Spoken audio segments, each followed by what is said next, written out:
where we interview inspiring entrepreneurs from Africa and in Africa who are making a difference on the continent. And today we have on our TV François Masson, who is the lead of Jokkolabs, which is a lab in Benin, in West Africa. Hi, François. Hi, Francine. Great to meet you. Nice to meet you too, Okay. and welcome to Jokkolabs and welcome to Cotonou. Thank you very much. So tell us what you are doing here in Jokkolabs. Well, it's been now less than 1 year that we opened this place. This labs is a place open to every tech entrepreneur or people who have a business model or something they would like to create, and they can share this place. This is a co-working space where people also organize trainings, organize meetings. So it's a place which is supposed to be rather accessible and cheap, so that people can come and work with a good connection and also meet other people and exchange ideas and be connected to the world. And this is why with the other labs we try to help this community and try to build a new spirit and to be with this entrepreneur and to support them as we can. This is why Jokkolabs was founded. Yes. What motivated you to come here in Benin? Where were you before, and what motivated you to start this venture? Well, I have to say I had nothing to do with IT at the beginning. I'm coming from the insurance industry. I was head of an insurance company in Benin, and then 5 years ago I decided to fly on my own and to launch my insurance brokers company in Benin and in France. And then I thought that nowadays we don't need an office, we don't need a shop, we don't need a place where to stay, but I wanted to have my shop on the internet. And I started to build my business model on the internet, trying to sell specific insurance products through the internet, through our websites. So I was in the insurance business, and then I launched a business which was directly connected to the technologies. And then 5 years ago, I heard about Jokkolabs, which was in Dakar. I had this space here. I wanted to try a new experience, and I thought that co-working was interesting. And then I decided to open this place and to meet all these guys and girls and boys who work in the IT field, all this geek community. And I realized that there was lots of potentials around me. And then it was a new adventure. So I also want to get here some inspiration regarding my own business and the development of my projects, which is based on these new technologies. So you're still doing the insurance aspect as well as Jokkolabs? Well, hopefully this is my main activity, because Jokkolabs does not make money. Yeah. On insurance, I'm focused on my main business, of course.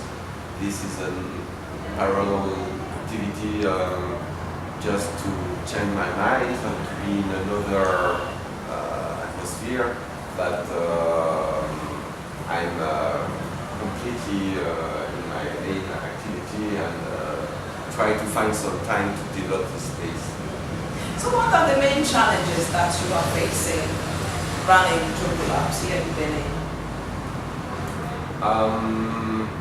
The main challenge and the main difficulty is to face the charges, which are not so high, but which are there. So if you want such a place to live, you need at least 2 people to manage and to coordinate and to animate the place, community managers, you need electricity and everything. So the environment here is a bit poor, and most of the young people who start their business, they don't have much money.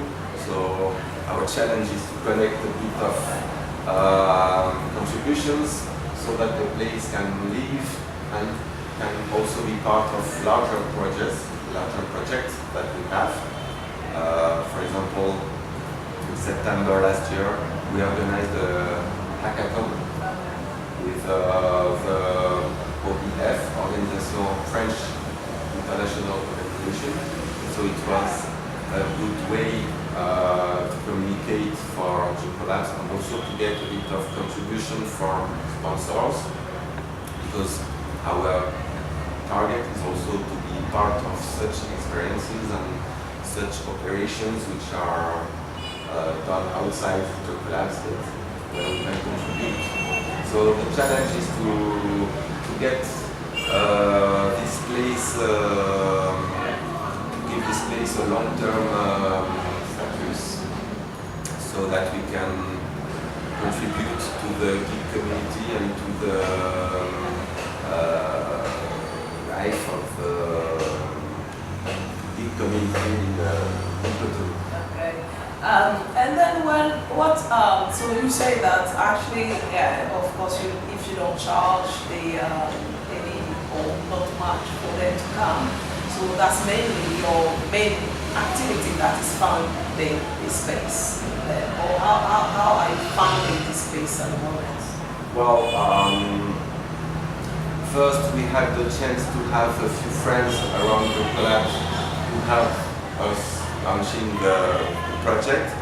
I have to say that, for example, Isocel, our internet provider, offers the connection. Okay, for free? For free. Oh, that's great. Which is a nice gift. We also have some partners like the Zinsu Foundation, which helped us to organize some trainings here by giving us a bit of financial support, or people like this. And this is why we could organize different events, because as I said, the contributions are not enough so that the place can survive. And how is the internet access in Cotonou? Is it very easy for you to operate, or is it still challenging? Well, we face two difficulties. The first one is the internet connection, which sometimes is not fast enough. And here, with the support of Isocel, I can say we have a rather good connection. In the future, the cable will be launched almost everywhere, so we'll have the same connection than in Europe or in the States or big cities at least. And the other problem is an electricity problem, because you have lots of cuts of electricity. Then when you are a company or an office or whatever, you need to have generator, so the costs becomes expensive if you want to run your business. That's why in a co-working space we can also share these costs, and this is one of the reasons which made the success of co-working space in Europe. But now, beyond the challenges and things that perhaps are running a bit differently, which opportunities can you see for Africa to develop in the tech space, and how soon are you seeing that? First of all, I think that, like everywhere, technologies will change our life and will change life in Africa. And most of African people now have their smartphones, and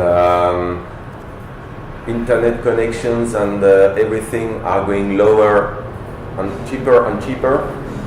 So for sure this will give birth to new habits in consumption, and when you have new habits, you need new tools.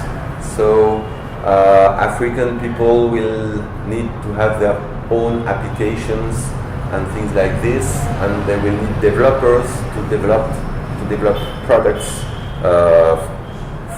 from Africa, and products which will be created by African young people. So for sure, we all face the same opportunities worldwide, and you have in Africa lots of young people who are very clever and who are involved into these technologies, and for sure they can also get their market locally but also abroad, because maybe they will have cheaper costs for things like this. And you know for sure that Ulrich you met, he can sell an application in the States from Benin, and he's never been to the States, so he's been creating his application, and he can make his money from Africa. So this is one guy who could face the challenge we are talking about, but for sure there are lots of things to be done in all fields, because we are a bit late here regarding technologies, but sometimes when you are late, you jump immediately into a new time, into a new, with the last technologies. That's why sometimes it will go faster here, and all the Jokko workers and the young geeks who work in the field should find a place to work or to develop or to create in the next years. In Jokkolabs, do you have many women who come here as users of Jokkolabs? Well, I have to say that we have more boys than girls, maybe 80% and 20% girls, but we also have some groups of girls developers, Google girls developers, for example. They work from here, they organize some sessions, some trainings. So there's also this community of girls who's very active and very involved. Finally, there should not be a difference between girls groups or boys groups. They are all young people groups. But certainly for girls it's much more difficult than for boys to survive around and to succeed and to go to school and to have a computer maybe. So that's why this is a challenge which we try also to face, and to give equality to girls and boys in this field. In terms of your vision, how do you see Jokkolabs evolving and in the next future or the close future? Do you have some hope for how you see which direction you want? Well, I hope we can find some support and some help to develop various projects, and also to attract new entrepreneurs and co-workers here with the cheapest cost as possible. Maybe why not for free? Because after all, when you start, it could be in some countries helpful to have a place with electricity, with connection, and why not?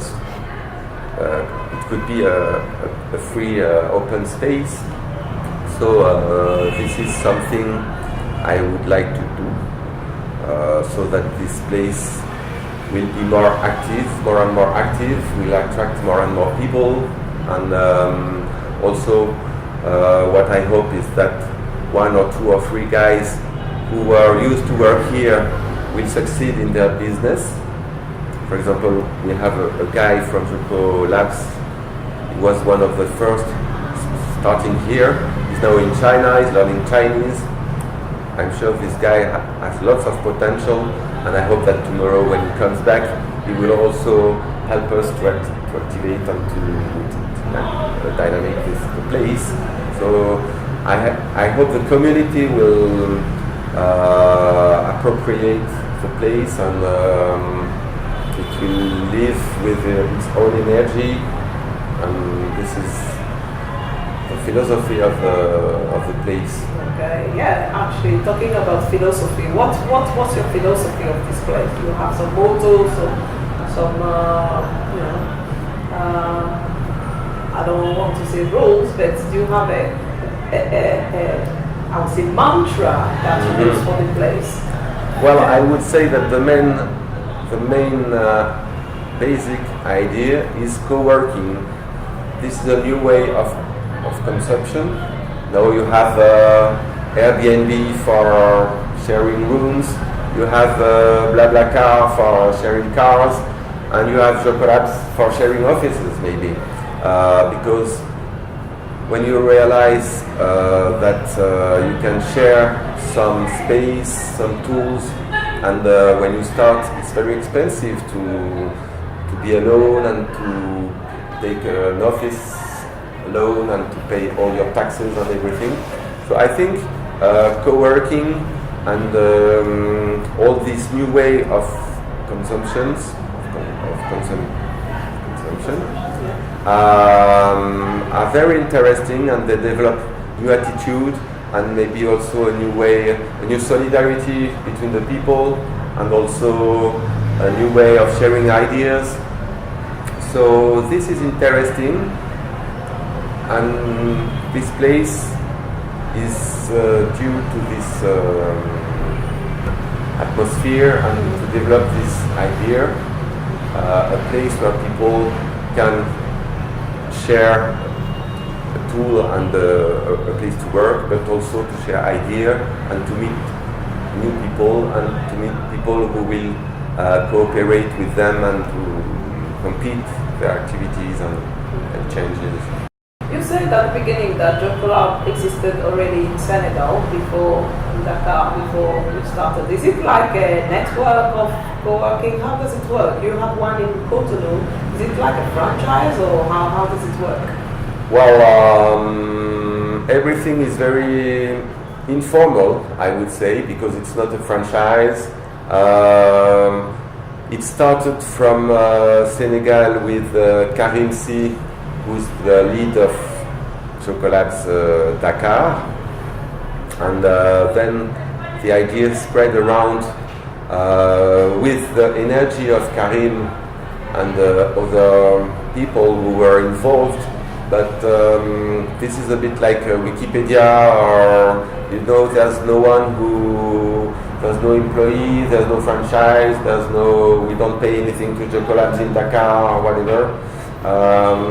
The idea is to share a project and to contribute in the area, because it has to spread around, starting from somewhere. But it's very lightly organized. There's no CEO or whatever. And in each country there's a different status, organization, so we try to exchange idea and to share a project, and also being now maybe 10 Jokkolabs around, we can organize also some events in West Africa, and we have expertise in the field, so this is interesting also to be more and more co-working spaces like this, because together we can go further. Was it the ease and the sharing aspect that drove you to join Jokkolabs rather than starting your own co-working space? Because people have started their own co-working space as well and call it François and Co or something. Yes. I could have, you're right, but being part of another field, another group like this, it was also the opportunity for me to get ideas and to see what is working around, because I had no experience into this field. For me, I had seen some co-working space in Europe, but I think it was more interesting to not to do this project alone, but to share with other people around, and there was more to win than to lose into this thing. We are very free. We don't depend on any. Okay. Yeah, all benefits. Yes. Okay. So how do you get people to know about Jokkolabs here in Benin? How do you do your marketing? Well, I think the first marketing is mouth to mouth, because the tech community is not so big, so it goes very fast around. Maybe there are 100 people who are very much involved into the events and who are very proactive. So these 100 people, they are all connected, especially through Facebook, through Twitter, through various apps like this. And they are also structured into subgroups, each one with specificities. Some are more attracted by graphism, others are developers, and so these groups share their events and their programs. So once we decided to open the place, it was very easy to communicate through Facebook, and also we had the chance to host the head of Google Africa, Tidiam, who came for the inauguration. Then, so it attracted lots of young people who wanted to see him, and once the place was open, it became one of the spots in Cotonou for the tech community, because there's not so much places where to go, and that's it. Okay, cool. So is there any other message that you want to get across that I didn't ask you earlier? Well, thanks for your interview first, and I would appreciate that people discover Benin and visit us last time, and for sure I'm sure they will be also surprised by the vitality of the tech community, and if some of the telespectators want to work with developers or tech people in the area, they can count on us, and we can also help you to build your project in Africa. Okay, how can people contact you, get in touch with you? Well, you can easily on the website, on the internet, find Jokkolabs.net, which is our main website with infos for all Jokkolabs spots in West Africa. Okay, thank you very much, François. Thank you, Francine, and hope to see you again in Cotonou. Okay, thank you very much. Well, that's it. So François and I would love to hear from you, and to tell us what was your key takeaway from this conversation. For more information, you can go on my website, which is francinebeleyi.com, or follow me on Twitter @Francine Beleyi.